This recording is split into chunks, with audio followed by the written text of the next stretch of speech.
Muy bien, hola a todos, yo soy Tarsila Shino, actualmente soy fundadora de tres espacios. Voy a comenzar contando dos espacios que conectan bastante bien. El primero es Remote Lab, que es una consultora que atiende hoy a más de 25 empresas en América Latina, ayudándolos a atravesar hacia el futuro del trabajo y entender de qué va ese misterio que es mucho más humano que digital.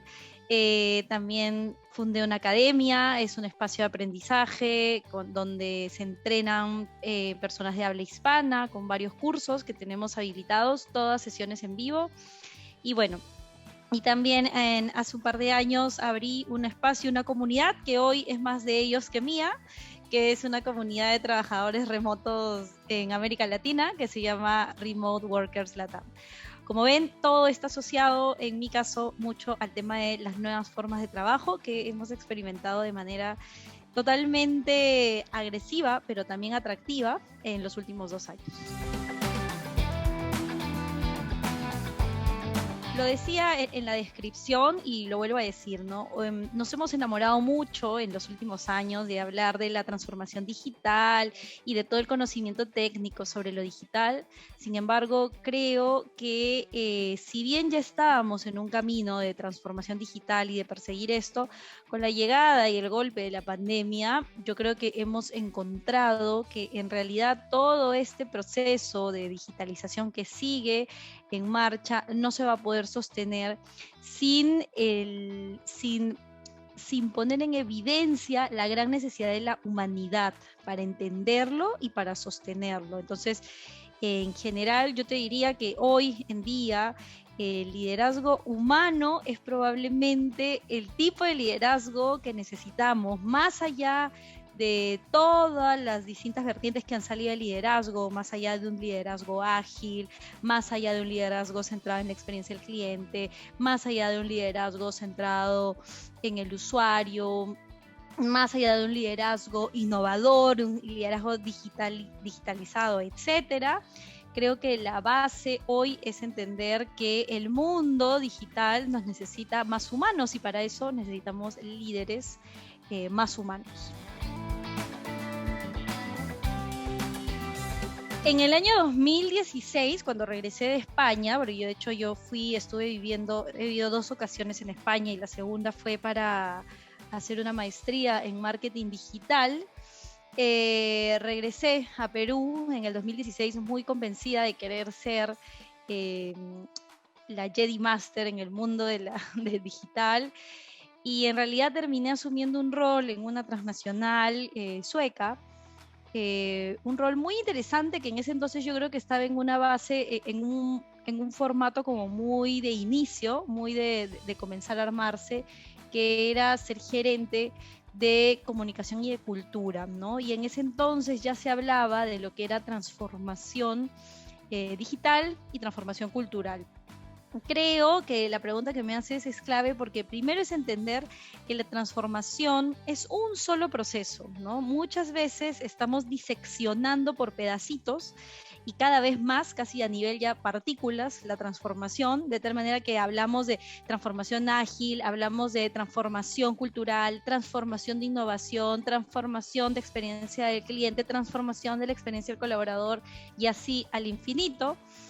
Y creo que el reto es entender, primero, que la transformación es una sola, ¿no? Segundo, que la transformación comienza con las personas. Y tercero, que es una muy buena estrategia abrir distintas áreas de transformación en una misma organización, pero que en realidad el reto no es abrir toda la cantidad de áreas de transformación que puedan, sino el reto es articular como una sola estrategia la transformación. Les cuento esta experiencia en el año 2016, les estaba contando, porque nos dimos cuenta que había muchas áreas con muy buena voluntad abiertas dentro de la misma organización, pero ni siquiera se conocían, ni siquiera hablaban, ni siquiera compartían planes estratégicos y lo que es peor aún, ni siquiera compartían indicadores.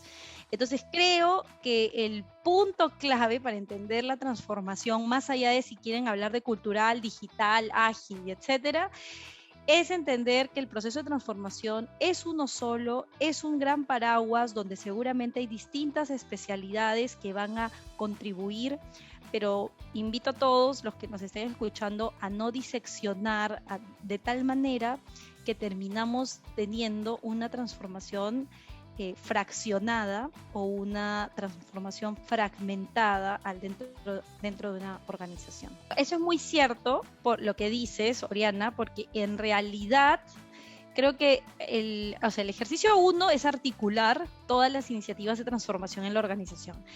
Y el ejercicio 2 es lo que tú has dicho, es saber trabajar el storytelling de la transformación para las personas que están trabajando dentro de la empresa, porque muchas veces lo que percibe el colaborador que está sentado trabajando, etcétera, que no conoce con detalle todos los planes que se están tejiendo detrás del escenario, lo que percibe es que hay un montón de iniciativas que no tienen ningún tipo de sentido, ¿no? O sea, y que son en realidad, terminan siendo ni siquiera iniciativas que le beneficien, sino que termina percibiendo que son iniciativas que le perjudican, que le quitan tiempo, que son una pérdida de tiempo para su día a día, y por eso luego tienes a gente que dice, pero nunca vienen a los webinars que hacemos, pero nunca participan en las iniciativas que hacemos, en las campañas que hacemos.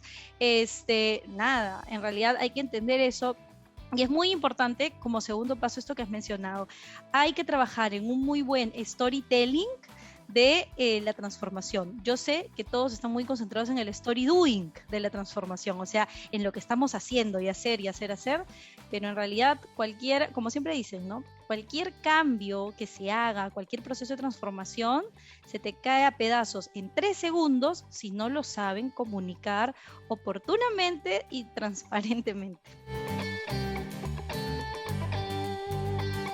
Es una linda pregunta. Entré a este mundo de trabajo remoto en abril de hace 2 años ya, del 2020, cuando nos fuimos al primer confinamiento de los muchos que luego hubieron aquí en Latinoamérica. Y algo que encontré, Oriana, y fue desde donde partió, yo creo que mi interés fue que mientras mucha gente decía, no, esto, mira, aparece la vacuna, se acaba la pandemia y ya todos volvemos a la oficina, así que esto es simplemente, como dicen, pegar un ratito con goma o con cola la situación y de ahí todo vuelve a la normalidad. Yo creo que a mí lo que me motivaba era entender que este era un cambio irreversible, ¿no? Y creo que eso me ha servido mucho como para construir todo lo que después se ha ido construyendo, la comunidad, la academia, la consultora. Y soy una total creyente de 2 cosas. Primero, que el trabajo remoto necesita profesionalización. Muchas veces creemos que el trabajo remoto es solo tener una laptop y conexión al Wi-Fi o al Wi-Fi y listo, ya está, ya soy, check, soy un súper trabajador remoto. Creo que eso no es cierto, ¿no? Hay una frase muy linda que dice, aprender remoto para trabajar remoto, y ese es uno de los mensajes que busco llevar en los últimos 2 años desde la comunidad, desde la academia, desde la consultora, a todos. Y justamente en la profesionalización de esta práctica está la respuesta a tu pregunta, porque cuando uno profesionaliza esta práctica, cuando uno entiende que detrás de esto hay ciencia, que no solo hay una laptop y la conexión a internet, sino que hay estructura, hay frameworks, hay metodologías de trabajo que las pueden sostener, comienza a entender realmente que la conexión es posible, pero solamente es posible en la medida en que yo sea un muy buen provocador de conexiones. Entonces, quienes todavía se sientan que no son buenos provocadores de conexión en virtual, creo que ahí tienen un gran pendiente en sus agendas para ahora, para este 2022, de hacerlo. Porque el mundo no va a ser 100% remoto, eso no es cierto y eso no es verdad. Pero lo que sí es cierto es que la virtualidad como espacio de trabajo va a ser parte de lo que se conoce hoy como el business as usual para el funcionamiento de cualquier organización. Es decir, todas las organizaciones ya entendieron que hoy se van a mover por el momento en 2 dimensiones. En la presencial, que es la que siempre hemos sabido dominar porque es nuestro hábitat natural, pero también en la dimensión virtual. Habrá quien me diga y quien me esté escuchando y me diga, Tarsila, hay una tercera dimensión, ¿no? Sí, seguramente, la dimensión justamente de la realidad virtual, pero todavía no hemos llegado hasta allí, a pesar de que allá hay mucha información y mucho material. Yo creo que todavía falta algo para llegar hasta ahí, pero entonces es entender que en esta segunda dimensión el gran reto que tenemos es entender su profesionalización, entender que solo se sostiene con herramientas y entender que la única forma de conectar es siendo nosotros muy buenos provocadores de conexión. Y para eso hay cursos, para eso hay metodologías, para eso hay un aprendizaje que es importante recorrer. Eso no es verdad, ¿no? Creo que todos lo sabemos en el fondo. Creo que hay empresas que sí van a virar a ser 100% remotas, pero pretender asumir que todas las organizaciones en el mundo, sobre todo las tradicionales, se van a remotizar, no es real, pero sí es cierto que es entender que todas, hasta las más tradicionales, van a tener que involucrar el trabajo remoto como parte de su modelo operativo de trabajo.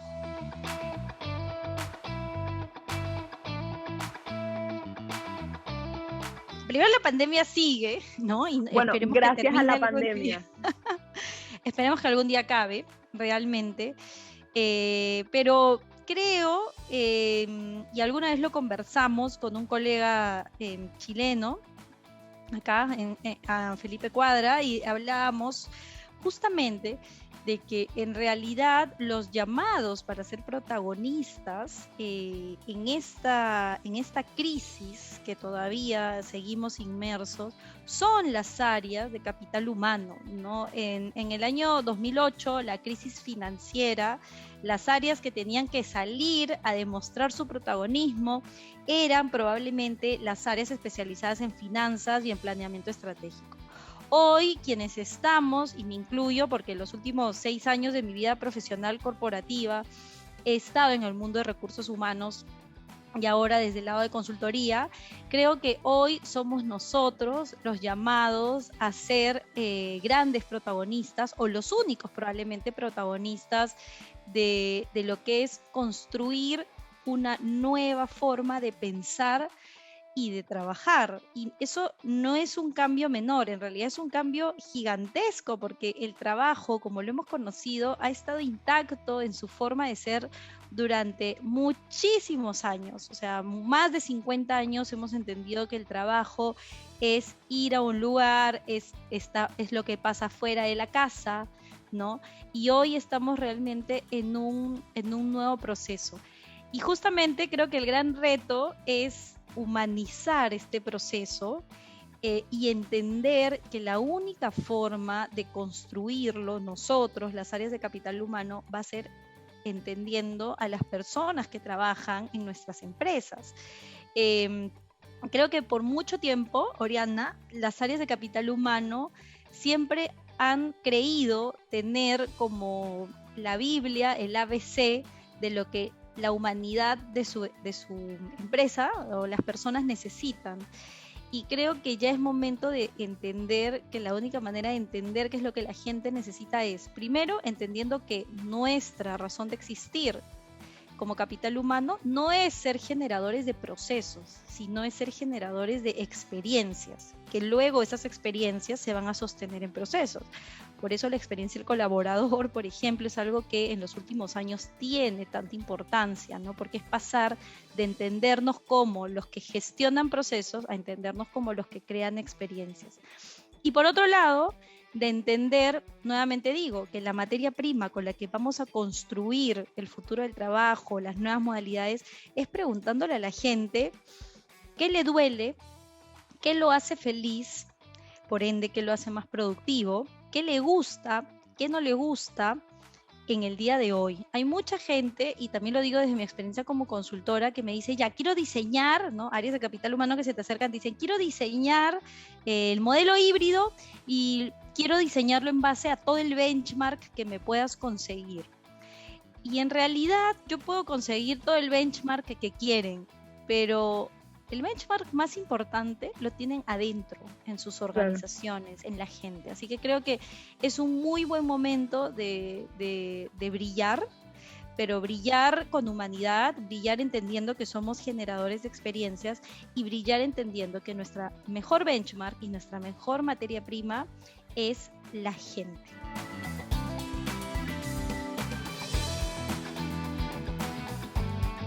Creo que el primero para mí es esto que te acabo de decir, que es realmente hacer, viste, como ese paso, ese atravesar ese umbral de dejar de pensarnos como, bueno, no, yo hago el proceso de gestión de desempeño, bueno, no, yo hago el proceso de reclutamiento y selección, bueno, no, yo hago el proceso de desarrollo, a entender, bueno, no, ¿sabes qué? Yo creo una experiencia en las personas de cómo ellos entienden su desempeño en la empresa. Bueno, mira, yo creo experiencias increíbles para los postulantes y luego para todo el proceso, para la parte de selección. En fin, creo que eso es lo primero. Lo segundo para mí es darle la bienvenida a la multiespecialidad. Por muchos años todo se ha hecho. Esto es hecho por recursos humanos, creado por recursos humanos, diseñado por recursos humanos, validado por recursos humanos. Y todo esto ha sido siempre muy trabajado como a puerta cerrada. Te lo digo yo, que soy alguien que viene de 10 años de trabajar en áreas de marketing y comercial, ¿no? Que he estado, digamos que en el lado oscuro y que ahora me he pasado como al lado humano.